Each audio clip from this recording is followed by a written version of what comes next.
नमस्ते बच्चों, आज हम कक्षा 8 का पाठ 2 लाख की चूड़ियाँ करेंगे। इस पाठ का सर हम अपनी लास्ट वीडियो में कर चुके हैं। उसका लिंक आपको डिस्क्रिप्शन बॉक्स में मिल जाएगा, आप वहाँ से देख सकते हैं। तो अब शुरू करते हैं। प्रश्न 1, बचपन में लेखक अपने मामा के गांव चाव से क्यों जाता था और बदलू को बदलू मामा ना कहकर बदलू काका क्यों कहता था? उत्तर, बचपन में लेखक अपने मामा के गांव चाव से इसलिए जाता था, चाव अर्थात उत्साह से, खुशी से इसलिए जाता था क्योंकि लेखक के मामा के गांव में लाख की चूड़ियां बनाने वाला कारीगर बदलू रहता था। लेखक को बदलू काका से अत्यधिक लगाव था। वह लेखक को ढेर सारी लाख की रंग बिरंगी गोलियां देता था, इसलिए लेखक अपने मामा के गांव चाव से जाता था। गांव के सभी लोग बदलू को बदलू काका कहकर बुलाते थे। इस कारण लेखक भी बदलू मामा ना कहकर बदलू काका कहता था। प्रश्न 2, वस्तु विनिमय क्या है? विनिमय की प्रचलित पद्धति क्या है? वस्तु विनिमय में एक वस्तु को दूसरी वस्तु देकर लिया जाता है। विनिमय अर्थात लेन देन की पद्धति, जैसे हम पैसे देकर सामान खरीदते हैं ना, वैसे ही पहले समय में वस्तु विनिमय चलता था। हम एक वस्तु के बदले में दूसरी वस्तु देते थे। वस्तु विनिमय में एक वस्तु को दूसरी वस्तु देकर लिया जाता था। वस्तु के लिए पैसे नहीं लिए जाते थे, वस्तु के बदले वस्तु ली दी जाती थी। किंतु अब मुद्रा के चलन के कारण वर्तमान परिवेश में वस्तु का लेन देन मुद्रा के द्वारा होता है।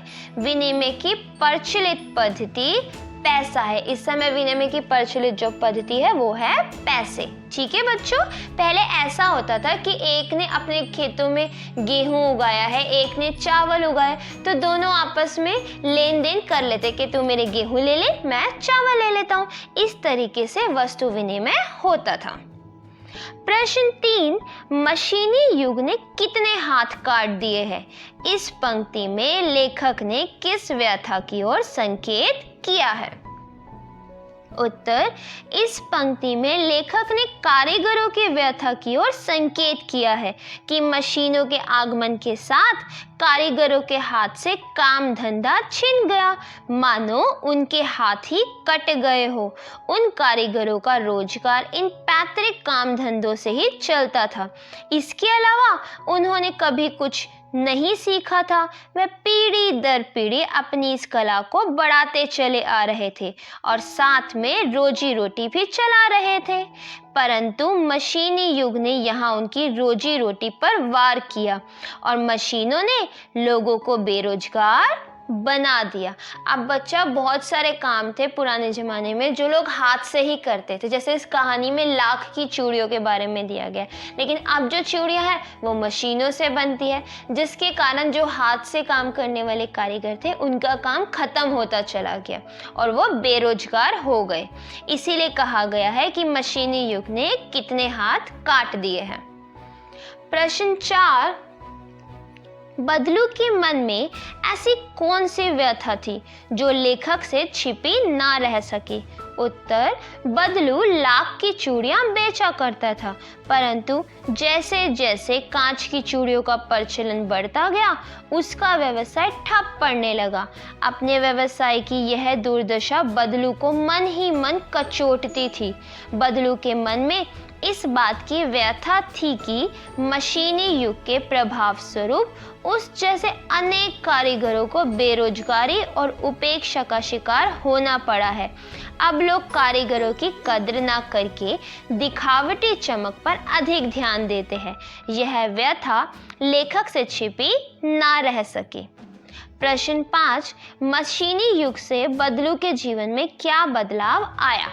उत्तर, मशीनी युग से बदलू के जीवन में यह बदलाव आया कि बदलू का व्यवसाय बंद हो गया था। बदलू का जो काम था चूड़ियाँ बनाने का वो बंद हो गया। वह बेरोजगार हो गया। काम ना करने से उसका शरीर भी ढल गया। उसके हाथों माथे पर नसें उभर आई।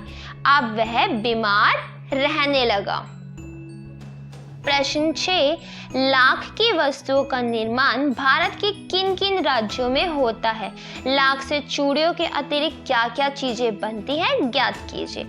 लाख की वस्तुओं का निर्माण सर्वाधिक उत्तर प्रदेश में होता है। लाख से चूड़ियाँ, मूर्तियाँ, गोलियाँ तथा सजावट की वस्तुओं का निर्माण होता है। तो बच्चों, ये थे प्रश्न उत्तर। उम्मीद है आप सबको समझ आए होंगे। कोई भी डाउट हो आप कमेंट बॉक्स में पूछ सकते हैं। अगर वीडियो पसंद आई हो तो लाइक करना और चैनल को सब्सक्राइब करना मत भूलना। धन्यवाद।